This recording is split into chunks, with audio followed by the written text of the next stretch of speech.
What's going on, my good people? Mike Hidalgo here. Thank you for joining us on another FCP Euro DIY. Today we're going to be working on a 2007 Volvo XC90 V8.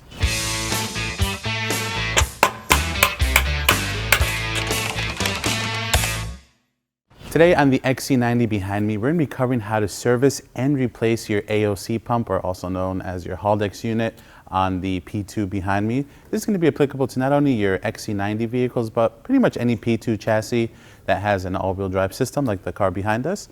In front of me we have a new AOC pump. We have the hardware needed to replace it, along with the filter and fluid. This kit's available on fcpo.com, and we have a couple different options of it, whether you want to replace the whole pump and the fluid, or if you want to just do a fluid service, which we recommend you do anywhere between 20 to 40,000 miles. Pretty much treat it like a diff service interval. To this kit, we have also gone ahead and added some drive shaft bolts, as we will be dropping the drive shaft to get to the pump and filter on this vehicle. It is equipped with a Haldex 3 system, and we'll show you kind of how to tell if you have a Haldex 2, 3, or 4, depending on the year of your P2 once we get underneath the car. Now, some things you can do to see if you're suspecting that your Haldex system or AOC pump has failed. Oftentimes you may get an error code in your vehicle. You can scan it for codes and see if you have any all-wheel drive failure codes. But honestly, the more simple thing to do is just driving the car. As a quick example, if you are in, let's say, an empty parking lot somewhere safe, it's wet out or it's snowy out or icy out, if you simply put your car in drive and give it a heavy touch of acceleration, you should notice either the car lunging forward evenly, all four wheels feel like they're spinning, traction control might flash for a hair, but usually the system is pretty quick to activate, and probably your car is going to be okay. If you're doing that same test and your traction control light just flashes, and you just hear the front tires chirp, then that means that your car has now become a front-wheel drive vehicle like the one behind us.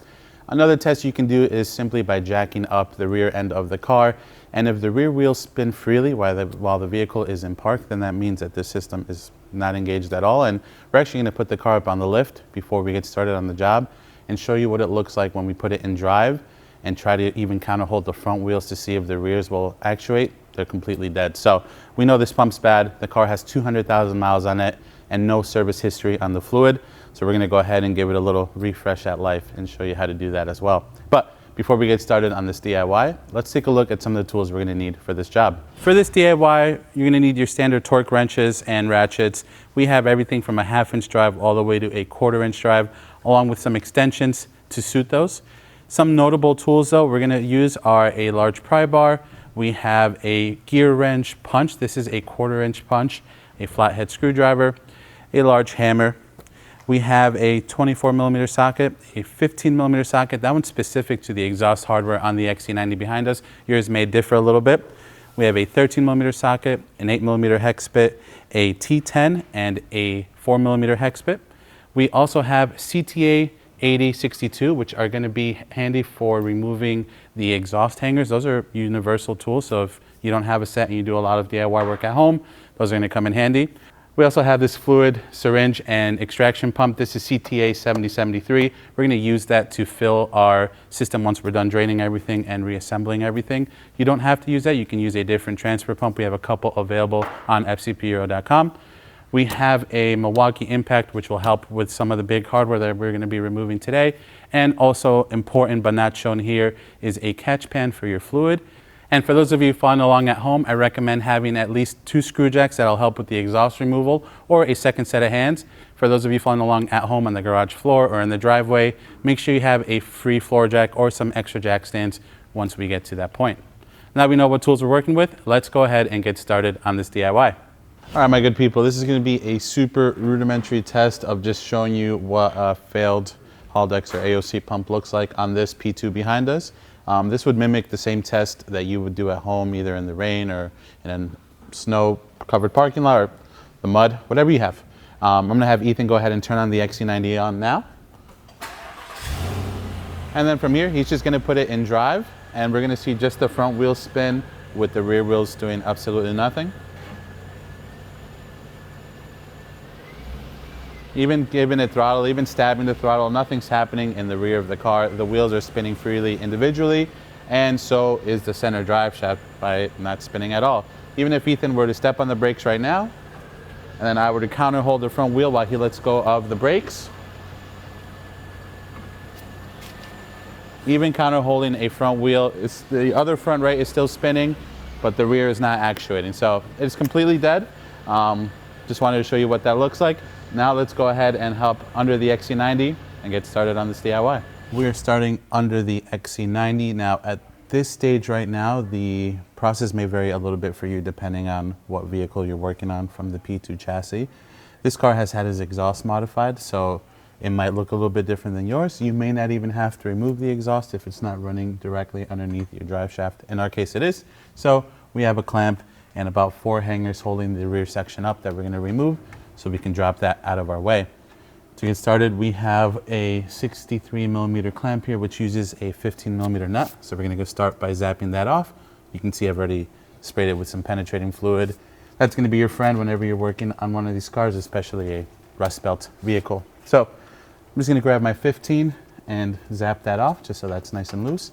And then we'll proceed by removing the hangers. We also have a couple screw jacks under here so we can support the exhaust as we drop it. If you're working along at home in the driveway or on the garage floor, a couple jack stands or a second set of hands will be your friend if you do decide to drop your exhaust. So there's our nut. I'm just going to remove this all instead of having to jiggle around or possibly fall off. Now we have that loose. We have 4 hangers just like this one to remove. We have those hanger remover pliers which I showed you at the beginning of the video. And how they work is the backing plate goes on the back side. The rod goes on the front of the end of the hanger and you just push that through. We have 2 more hangers here coming off of the subframe. Now they are held in with some small bolts.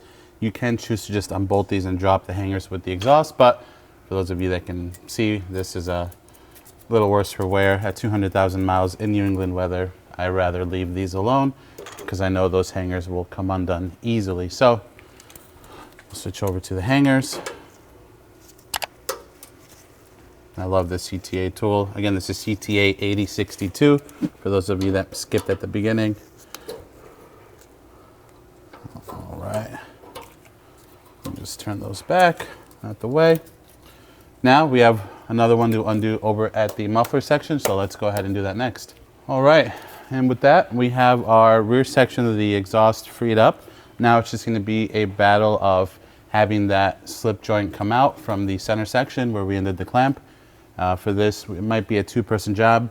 I'll have Ethan just kind of hold the muffler drum back here from falling, and then we'll give it a couple love taps with the hammer and slowly work the exhaust back. All right, my good people, at this point we're ready to undo the drive shaft bolts. Now the car is in neutral. You want to make sure it's in neutral so you can rotate the drive shaft once you get to this point.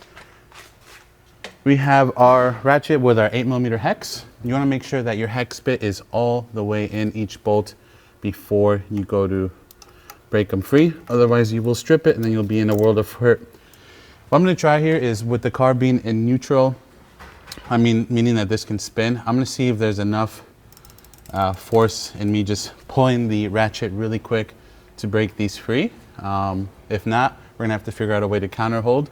There are special pliers that you can use to counter hold drive shafts.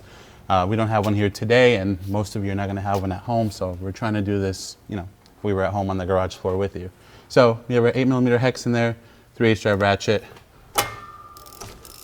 These shouldn't be super tight, so the fact that we were able to break that free is great news. All right, that's going to work for us. Now, before we continue any further, there's one more thing we want to do, and that is going to be, we're going to want to mark the flange in relation to the drive shaft so that when we put everything back together, they're aligned exactly how we took them apart. So I'm going to wipe off some of this penetrating fluid, get my paint pen, and make a couple marks, and then we'll continue removing the rest of the 8mm hex bolts. Now we have the drive shaft bolts undone. Our next goal here, which is probably going to be the trickiest part of this whole job, is going to be to separate the end of the drive shaft from the flange on the AOC unit. There is 1 or 2 holes on the back of the flange here that are not threaded. Sometimes you can use a small punch or a piece of metal to feed it through and punch the drive shaft out. What I've gone ahead and done is, since you have to replace these drive shaft bolts anyways, I've taken one and just ground it down a bit all around, removing most of the threads. making it small enough to fit on the blind hole on the back side here. Combination with that, I'm going to take a punch and feed it right next to it into the hex head of the bolt. And honestly, we're just going to try to give it a couple whacks and see if this will start pushing the shaft out. Being mindful of the electrical connector or the harness going into the AOC pump. You know, not everyone's pump's going to be damaged, so I'm not going to be too gentle with this pump because we're replacing it and it's bad. But for those of you that are not replacing your pump, you're obviously going to want to be more gentle and aware of where you're hitting. So we're just going to give this a shot and see what we get. I'm going to rest the punch kind of up against the case here. I'm not too worried about damaging that. I'm going to be careful to not damage that module, even though it's already zip tied together. But we're just going to give it a hit and pay attention to this area here. There we go. We can push the drive shaft towards the transmission side of things a bit, and we should be able to let it hang to the side. We have a screw jack set behind you that's also holding up our exhaust over there, so we'll just join the two together. But yeah, that was the trick in this case. If you're looking for a small piece of metal, just file down one of the old axle bolts and it fits through those blind holes in the back perfectly. At this point, we're going to start to get ready to remove the flange from the AOC unit. Next, what I'm going to do is I'm going to take two of the old drive shaft bolts. I'm just going to thread them into the flange here, and we're going to use these as a counter hold tool when we go to break the 24mm nut off on the inside there. You might need a second person for this part, someone that can help you counter hold while you break the nut free. You may be able to zap it off with an impact. You want to make sure you thread the bolts in a decent amount so that they don't just snap or bend and break inside of the flange, because then you'll be in a world of hurt. All right, we have a deep 24 with a large 1/2 inch ratchet / breaker bar. That should do something there. The head of the bolt isn't very big, so it might be a little bit tricky, but we'll try to do it ourselves. If not, we'll get a second set of hands in here. All right, so as you can see, we're bending these bolts. This solution is not really working.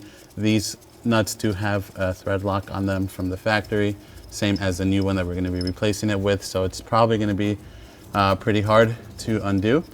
So what I'm going to revert to now is something that we probably should have tried from the beginning, but we're just going to try to zap it with the impact gun and let the torque of the impact gun break that nut free. All right, now that we have the nut undone, we're going to get ready to remove the flange. Get your catch pan ready so that any fluid that comes out of there just goes into your pan and not the floor. We're also going to lose fluid when we remove this unit right here. So I'm going to grab my catch pan and then we'll tap this flange off. I'm going to grab my pry bar and give this the most gentle pry between the pump and the flange. I don't think it's held in by a lot of pressure here, so it should just come out. You can tell this is a Haldex 3 unit. The pump is at the bottom and the filter is over at the left. Haldex 4s, I believe the pump is going to be at the bottom. You're going to have a blind plug there and your filter is going to be on the top. So just an easy way to tell which Haldex unit you have. And then Haldex 5 on the later cars, I believe everything's accessible at the bottom. You don't even need to remove the drive shaft. All right, my good people, next on our list is going to be to disconnect the pump from the module over here. You can see at a closer look, someone has been in here before, meaning this either has been apart in the past or serviced at some point in its 200,000 mile life. But we're going to cut this zip tie, which traditionally would not be here, and pull this off. That's just holding the electrical connector that is clearly broken to the module here. And then usually there is a tab on these units that you can press in just like any electrical plug and push back.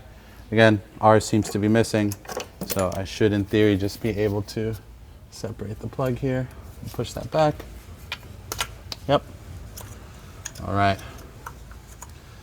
With that undone, we have two bolts that hold the pump to the AOC assembly here, or the differential. They're held in by two 4mm hex bolts. So we'll go ahead and remove those next. Whatever tool you end up using, just make sure that the bit is all the way in. The last thing you want to do is strip these out. They're very tiny, but they shouldn't be torqued down very much, so should come out fairly easy.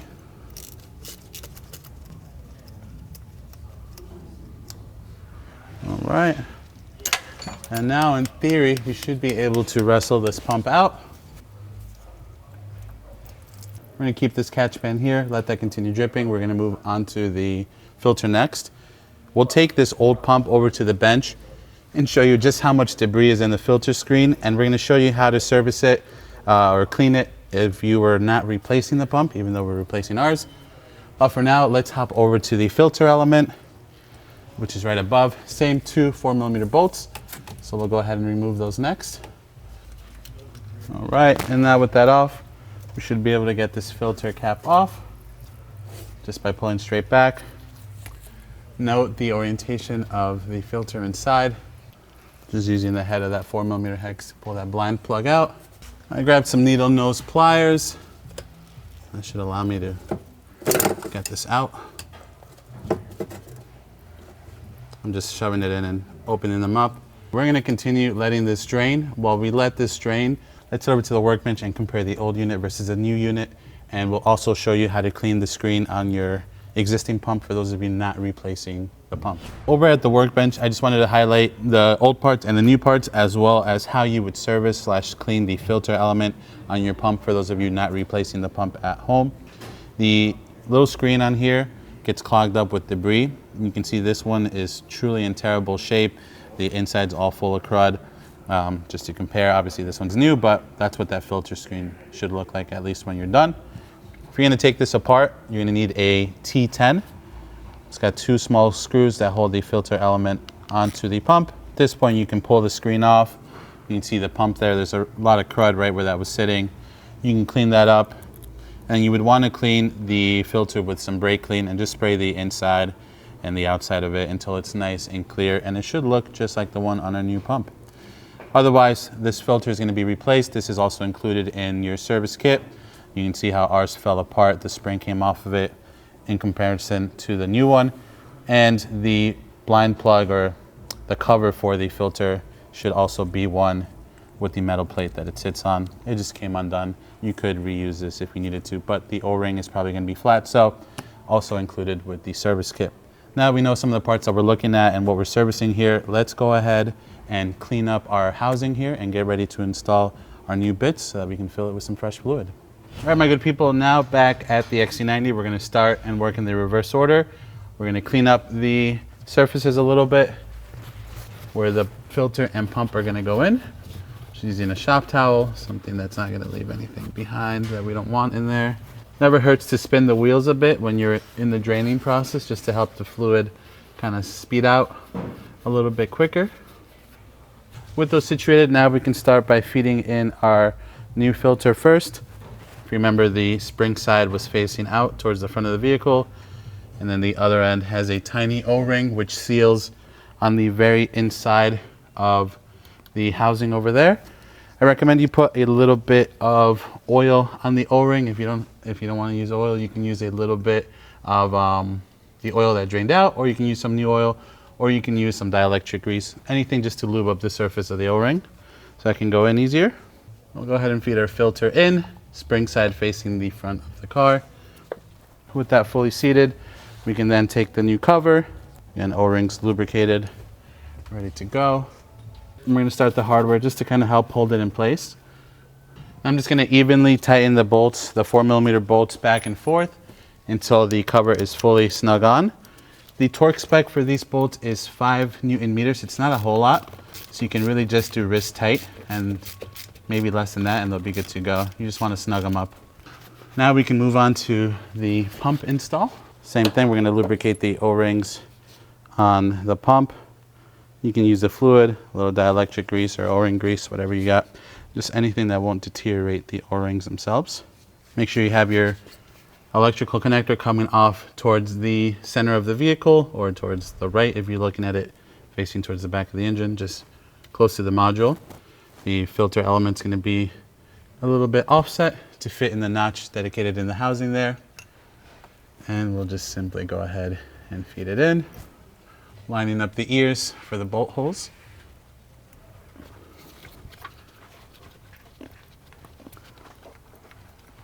Giving it a few wiggles. There we go.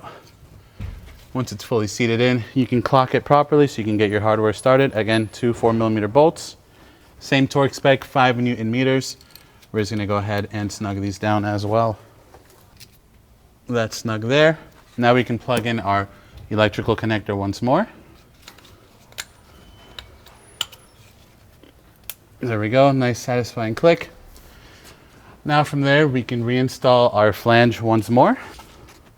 Make sure you clean off the back side of it before you reinstall it.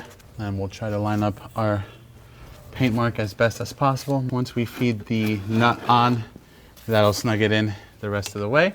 So similar to the removal, now that the nut's on, I'm just gonna give it a quick zap with the gun. The torque spec is 150 Newton meters. So I wanna get it as close as possible with the impact first, and then we'll hit it with the torque wrench.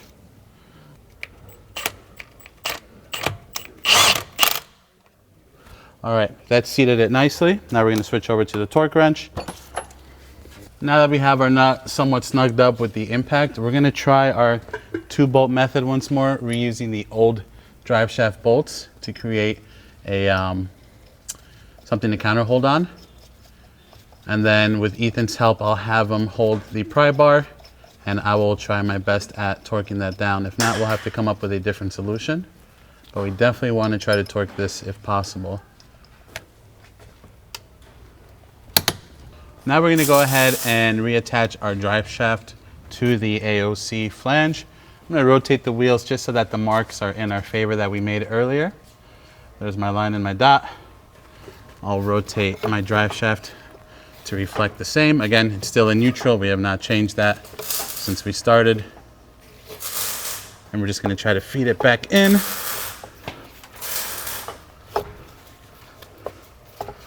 And again, working here with lining up our marks.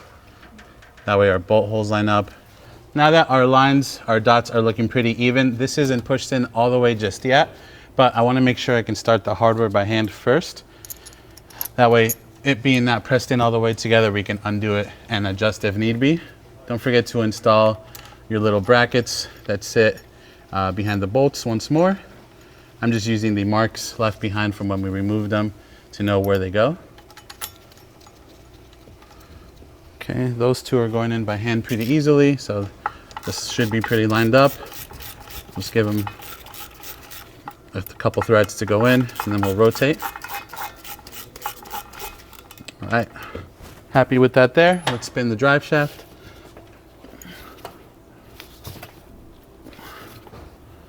We got 2 more there. Don't forget your bracket. At this point, we have all 6 new bolts started in by hand. We're gonna go ahead and just snug them down evenly. We're gonna go in cross pattern, so I'll do 1 on this bracket pair, if you will, then I'll go across, do 1 on the bracket pair. So you get the idea. We'll do 3, 1 on each bracket pair, then we'll rotate and do the other 3. The initial goal is to put about 10 Newton meters worth of torque into them, and then we'll finalize them with a final torque of 25 Newton meters. Now we're gonna go ahead and torque the rest of these bolts down to 25 Newton meters. I'm gonna use a combination of a flathead screwdriver as my counter hold and my ratchet or a torque wrench to torque them down. I'm basically gonna pry off of the socket a bit here, just to, or the bit on my torque wrench. Just keep everything from spinning.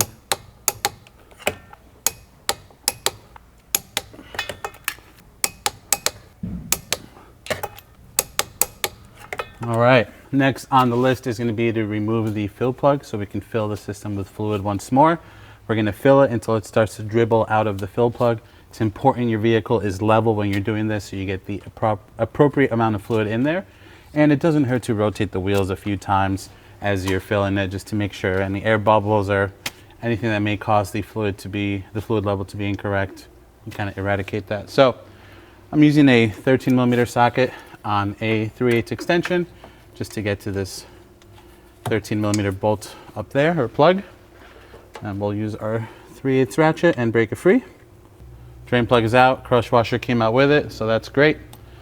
We have nice, fresh gold fluid going in versus a nasty brown, almost green vomit looking fluid that came out. And we're just gonna fill nice and gently.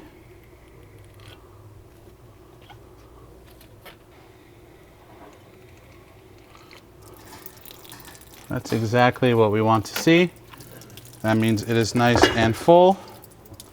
We're We're gonna let that do its thing for a moment. Once it comes to a slow dribble, we're gonna reinstall the 13mm plug.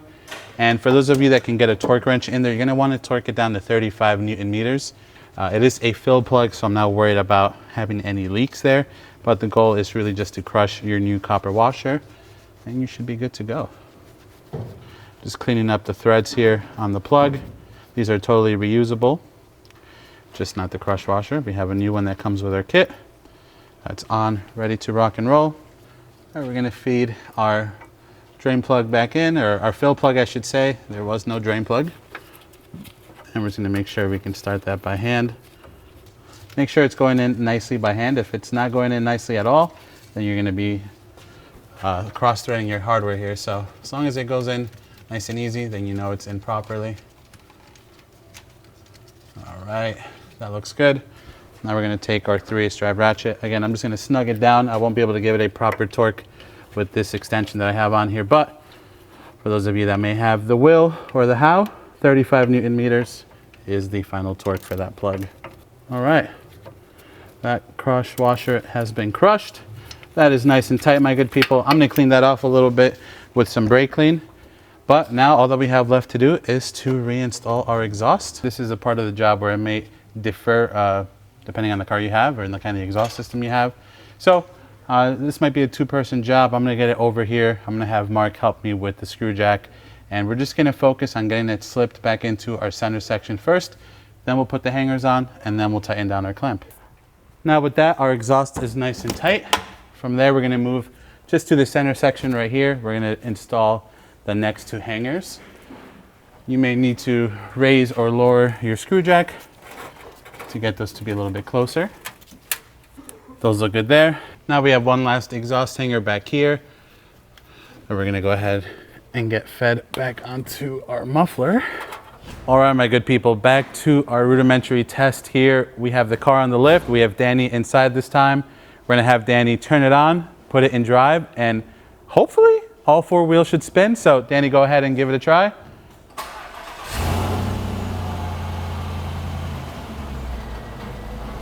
Let's freaking go, baby. That's exactly what we wanted to see. Danny, go ahead and kill it. So we have all four wheels spinning. As you can see, it was pretty instantaneous. That's how quickly the system works in general. So for those of you not working on a lift but wanting to test the same theory out, go out, find a muddy field, a safe parking lot that's either covered in snow, ice, or it's raining out, and just give that a try if you did the initial test with trying to break the front wheels free. Otherwise, my good people, that is going to conclude this DIY for today. If you like this video, please be sure to give it a thumbs up. If you have any questions or comments on what we did today, or you want to see a specific job done on this chassis, leave it in the comment section below. And if you like our DIY and you want to see more like them, please consider subscribing. We make new ones all the time. As always, thanks so much for watching. We'll catch you in the next one.